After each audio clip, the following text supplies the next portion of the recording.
Hello and welcome to the Climbing Daily Wednesday news show. Hello, welcome. So first up, we've got some very exciting news with the man with the most famous hairstyle in climbing. The Moravian Karst is a karst landscape and protected nature reserve to the north of Brno in the east part of the Czech Republic. It covers roughly 92 kilometers squared and has an estimated 1,100 caves and gorges. It's also the local crag of the Czech Republic's most famous climber / person, Adam Ondra. Adam has sent several problems around this area in the past, but this Sunday has to rank as one of his most impressive yet, as he managed the first ascent of 2 8C problems and an 8B. Adam had to wait a while for the climbs to be in condition, but once he rechecked the moves on this day, they both went down first try. I've got a serious issue with what you just said. What? Surely Manu Cornu has the best hairstyle in climbing. Like, the man has leopard skin hair sometimes. Yeah, but he's gone to the barber and had a haircut. Adam Ondra just has that hair. But you said style, so surely Manu Cornu has got this style of leopard skin. I don't know. Adam Ondra's got my ticket every time. Anyway, he's climbing 2 8Cs a day. Does Manu Cornu do that? Yep. Yeah, right. Your story? Yeah, so news from Margalef as British climber Buster Martin has sent a 9A+.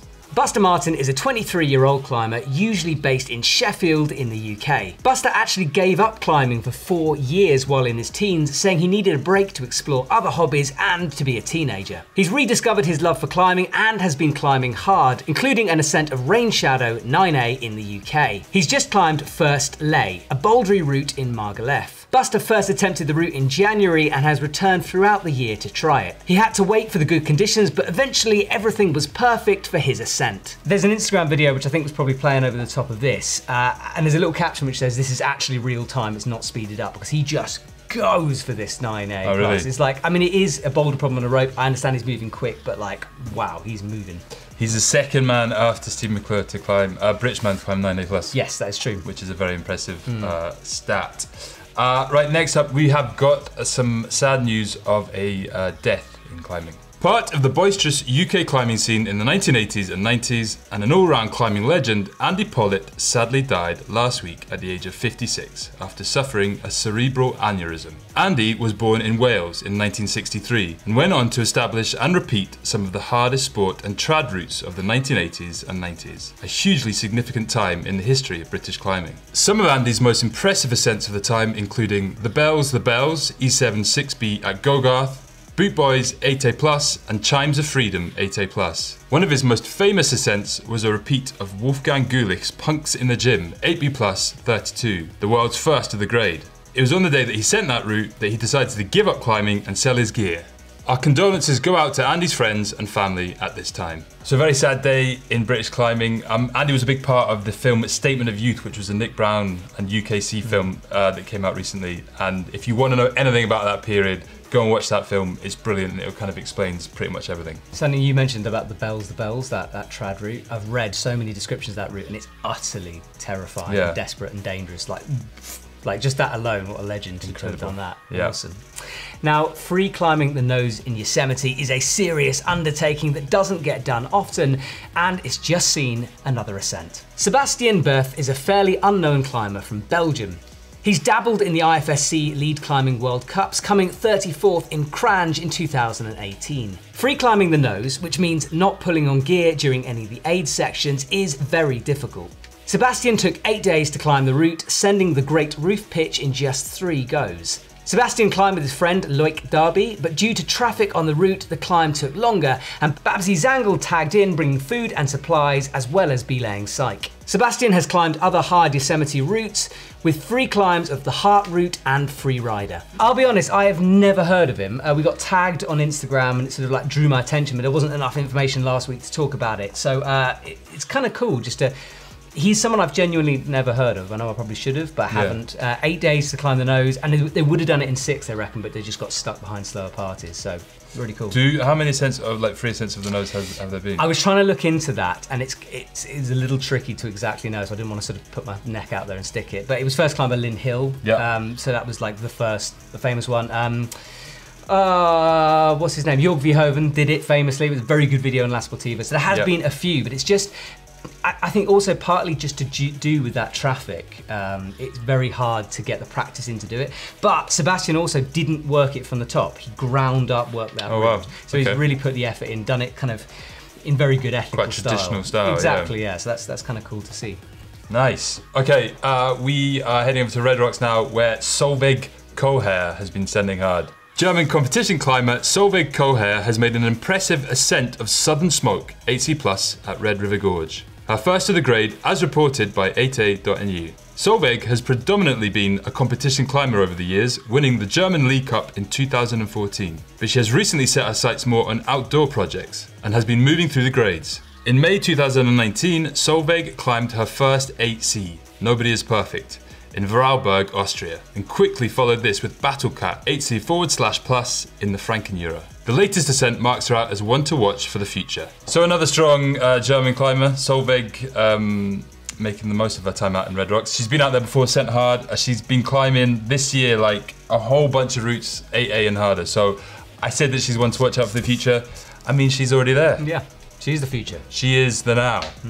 Speaking of which, it's the 8C / No, it's not. 9B counter. It's not. No, it's not. Sorry, we quickly need to talk about Dave McLeod. Dave McLeod. He's done a 9A in Scotland, which we didn't miss, but we just didn't, we embedded the video, we didn't really talk about it. So apologies, Dave. It's the third ascent of that, isn't it? It is the third ascent, yeah. Here's the news about the climb. Dave McLeod seems to be good at every aspect of climbing that he touches. He's got an almost fanatical approach to training and his focus is legendary. Hunger is a 60-degree overhanging, 25-meter long 9A, which features two 8A boulder cruxes. Dave describes his 14-year journey to climb the route in detail on his YouTube channel, and it seems to have been an incredible journey. The route was first climbed in 2010 by Malcolm Smith and repeated in 2018 by Will Boaty. Do go and watch the vlog because it's interesting. It's literally like 14 years of effort. He snapped a hold, it's height dependent, and it was a real battle for him. And it's a good video, so do go and check that out if you haven't. And we'll be talking more about Dave at the end of the show, so wait for that. Yeah, wait.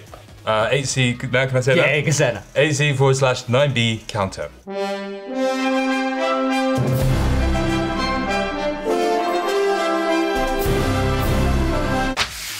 Okay. Exciting. I'm excited today. I'm excited. Yeah, I think it's going to be a good day. I think we're gonna smash it. We've got lots on the 8C counter. Yeah, again. Okay, come on. Let's get the side cup. Right. Who's yours? Matt Foltz. Matt Foltz. Regular on the 8C counter. He has climbed Topaz, an 8C in Rocky Mountain National Park. Matt Foltz. Can we squeeze him on? We can squeeze him. Should we just him. squeeze him and just do like a half line? Yeah. Matt Foltz is on 1, 2, 3, 4, 5, 6. I think we've got to get Matt on the show. Matt on the show. Matt on EpicTV. Every day, baby. Yeah, no, we've got one Matt. We need the other one. All right, next up, we've got to add. Oh no! No, why? We've actually got to add two. Thomas Ledinga and Akira Wadu. I swear Thomas is on there. Come back to me in 2 seconds. I mean, it's out of control. Someone commented how they're like XL OCD is kicking in over this, and I agree. I have no idea who's even winning anymore. I don't even need XL OCD to get annoyed by this. But I'm not annoyed. I like it. I think it's good. I hate it. Anyway, this like has got added. This is like French. I don't know what this is anyway. So Akira, who we missed last, we talked about and we didn't put him on, right? Akira Wadu for his ascent of Hydrangea, which I think after seeing we had a bit of a discussion about whether the holds broke or whatever last week. It's all being reported as a V15 8C still, so we're going to give him 1 point. 1 point. Yeah. Thomas Ledinga has done the forced ascent of Tony Laprech's Bokassa Fridge, Assassin, Monkey and Man in Coachelle. That's the name of it. Originally suggested as an 8C+ back in 2009, Ledinga calls it his first 8C. Ooh, what do we give him? 1 or 2? 1 point. Why? Because like Seb Wan got 2 points but then he downgraded it. I think that's 2 points. That's yeah, but we gave Seb 2 points because it is a 9B still, didn't we? But this is the 4th ascent and he's the first person to call it 8C. I think it's 8C+, because just because he says it isn't. Yeah, 2? Yeah, 2 for Thomas. There you go. Nice one, Thomas 2. But anyway, that's a fridge, and you know how much I love a fridge. Why do you love a fridge so much? I just love the idea of climbing a fridge.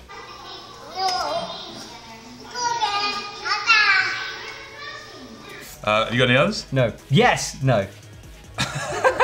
All right then. Oh, yes, no, I have. I'm sorry. You have, Gianni Clement.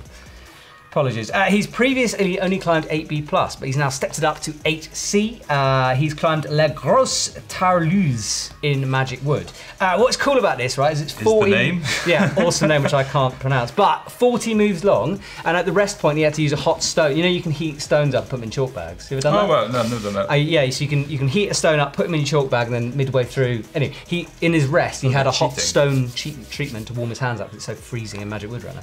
All right, okay. That doesn't sound very ethical to me. Oh, it's ethical.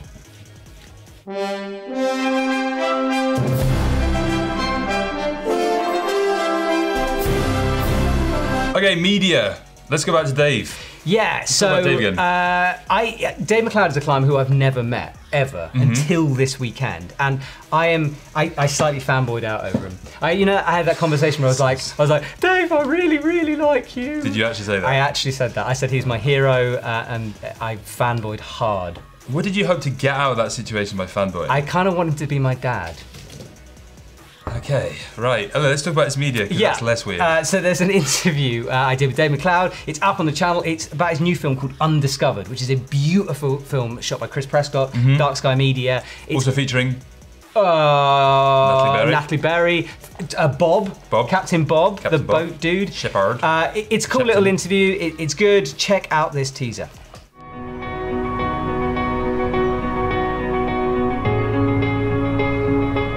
I think my favourite aspect of Scottish climbing is the variety of it in one country, and the landscapes as you move from one part of Scotland to another. They're really quite different. In the summer we go to the islands a lot and do a lot of sea cliff climbing. Some of them are quite short, single pitch, but we also have like almost big walls, like 400 metre trad sea cliffs. There's nowhere in the UK like St Kilda. It is a spectacular place. The remoteness, the weather, all these things prevent lots of people from going there. As a climber, you just look at those peaks, they're like the peaks of the Alps sticking out of the sea. You are aware, because you've been sailing, of the space of water around it, where there's just nothing for hundreds of miles in any direction. One thing I want to say about Dave is, A, that film looks amazing, and very excited to see it. The other thing I want to say is that his vlog is almost kind of crossing over into just general filmmaking, isn't it? I mean, he's calling them vlogs, but that 9A video, it's almost a full film. It's basically a film. Well, there is actually a film of that climb as well, because was his vlog behind the scenes? That's behind the scenes. There is a film out there. I can't really reveal too much, but let's just say there's a bidding war going on for that film. So we might see the light of day in that film at some point. Can we get involved in the bidding war? Oh, yeah, we actually could. We could? Yeah. Nice. I was going to talk to you about it, but... Okay, let's talk about it after this. Next up, we're going to talk about a guide booking film that we have up on EpicTV. It's a beautiful film talking about a guidebook that was made in Colorado, and it's beautiful. Here's a little clip. Since 2010, there were only 500 routes or boulder problems in the canyon. Now, as far as 2018, there's over 1,200 routes and boulder problems in the canyon. Climbing guidebooks give people the chance to dream about what they're going to climb the next weekend or the next week, or on the road trip when they get out of Kansas and make it to Colorado. Every climber I know has stories of sitting on the couch, or sitting outside their tent and flipping through a guidebook and finding a climb they didn't know about and getting psyched and just wanting to explore and find it and challenge themselves. And guidebooks will always be an integral part of climbing culture because of that. I would spend hours laying in my bed pouring through my copies of Boulder Climbs North and Boulder Climbs South and dreaming about the day I'd be able to climb 510 trad. So that's a beautiful film from the guys at Poudre. It's a Poudre Canyon guidebook which it kind of focuses on, and it's Fixed Pin Publishing who kind of came together to make that film. It's a beautiful, beautiful film. I really like it. I encourage you to go and watch it. Just kind of talks about how the whole process kind of comes together in terms of how they make a guidebook, which I think is really interesting. I do. I'm obsessed with guidebooks. So, yeah. Exactly, and I think a lot of people are. Let's talk about shop stuff on the EpicTV shop. Restock of Petzl. So if you want some shiny... You know what I love about Petzl? Like, whatever you think about them, I love how techy their gear is. And orange. And orange and bits of white. It's gorgeous, but it's just hyper technical. So if you want some hyper technical gear, it's all been restocked. It's on the website. Is there good percentages of it, or is that something else? There's percentages of Gree-Grees, but it's generally just a restock. So we've been running out of Petzl stuff, and now we've got all the Petzl stuff back in. I've got one thing I want to add to that. Blue Ice have backpacks which are up to 30% off. Okay.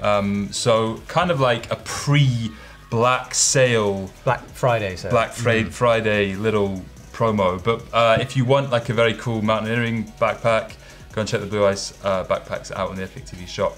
I'd also suggest that you sign up to our newsletter, which you can do by going to the shop.epictv.com, because there are some deals which only the newsletter people find out about, that nobody else finds out about, so it's exclusive. I would also ask you to subscribe to this YouTube channel. I know that it pops up in your thing every day, because we do it every day, but it would help us gratefully if you just click the button. Do it! Do it! We don't even need you to do the notification thing. Nah. We just want you to subscribe. Yeah. Because we want you to be part of this family, where I am the dad and Matt is the tearaway son. Talking about tearaway sons, I don't know why this links at all, it doesn't. We're in Germany this weekend. Oh, that's true. Block Helden is a competition which we covered last year, which is a bit mental. They strap weights to climbers. It's all crazy. There's a whole bunch of stuff we got planned there. They're strong over there, aren't they? They're very strong. So we're back in Germany. So are you going to take part? No. He's already qualified. The qualifications already it's pre-qualified. Yeah, I can't. That's a shame. But I will be climbing in the gym. So yeah, come and say hello if you're there. Comment of the week. Yeah, sorry. Thanks, Flo. One sec, just do the tune. Comment of the week. Very good. Philip Kuma says, I was in a rush and still wanted to do my hangboard session, so I watched the show whilst hanging upside down from my door frame. Now that's cool, but what interested me is I want to know... Hanging upside down? I'm hanging above my door frame, apologies. What I figured is, I wonder in what weird places people watch Climbing Daily. So if you have a weirder place that you watch Climbing Daily, apart from hanging off a door frame, let us know in the comments below. The weirder, the better. My comment is, the monstrosity of the 8C counter can only be compared to Hugo's talent in matching colours. Talent? I basically had a very weird shirt on and a cardigan last week that, I mean, to be honest, he's actually quite right. It was pretty horrific. Yeah? Yes, it was a faux pas. I admit that. Okay. I'll take it. It's good. That's honest criticism. Let's wrap it up. Right. See you soon. Goodbye.